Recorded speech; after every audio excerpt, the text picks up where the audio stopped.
আজকে মেয়ের প্রথম স্কুল, তাই ভোর 4টের সময় ঘুম থেকে উঠেছি। নিজে হাতে মেয়ের জন্য টিফিনও বানিয়ে দিয়েছি। ওই অল্প করে সুজি বানিয়েছিলাম, সেই সুজিটা ঠান্ডা হয়ে যেতেই এরকমভাবে পিস পিস করে কেটে দিয়েছি।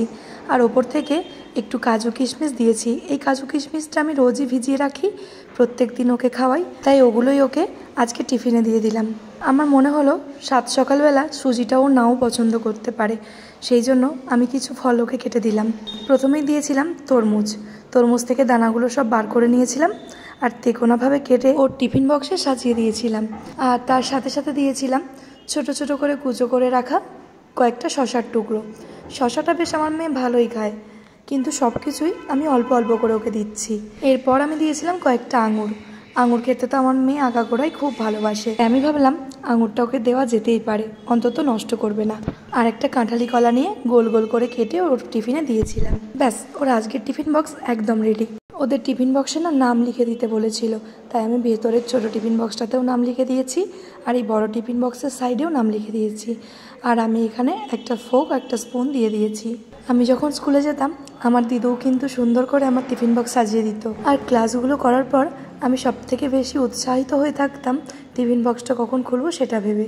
আসলে টিফিন বক্সের ভিতরে টিফিনটা এরকমই থাকা উচিত যেন টিফিন বক্সটা খোলার সাথে সাথে মনটা একেবারে ভালো হয়ে যায়। এটা রেডি করার পর প্রায় 5টা নাগাদ মানুকে ঘুম থেকে তুলেছিলাম, কারণ ওই 6টার ট্রেনটা ধরবো। 1 ঘন্টা মানে আমার জন্য এনাফ টাইম।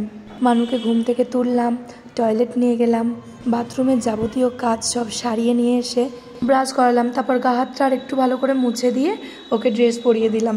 বেশ মিষ্টি লাগছে কিন্তু স্কুল ড্রেসটা পরে। তারপর বাড়ি থেকে বেরিয়ে গেলাম ওই 6:45 নাগাদ। তারপরে 6টার সময় ট্রেনটা এলো, আমরা উঠে পড়লাম। মানু আমার বেশ ট্রেনে যাচ্ছে, মজা করতে করতে যাচ্ছে।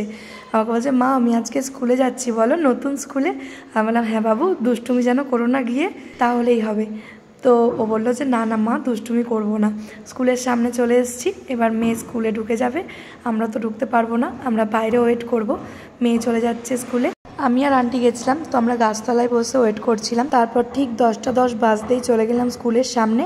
এই কার্ডটাকে দেখিয়ে তারপর বাচ্চাকে নিতে হয়। এখনও স্কুলের গেট খোলেনি, আমরা বাইরেটাতে অপেক্ষা করছিলাম, কারণ মানুকে দেখার জন্য মনটা সত্যিই ছটফট করছে।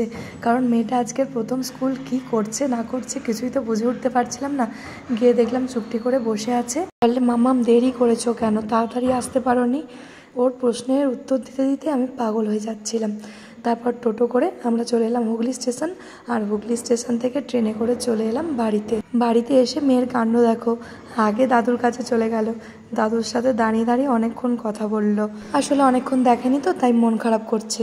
আর আজকে আমাদের লজের কাজের জন্য না অনেক মিস্ত্রি একসাথে লেগেছে, তাই আজকে সত্যি বলছি কারো দম ফেলার সময় নেই। চলো মানুকে এবার ফ্রেশ করবো। আজকের ভিডিওটা এখানেই শেষ করছি। সকলে ভালো থেকো।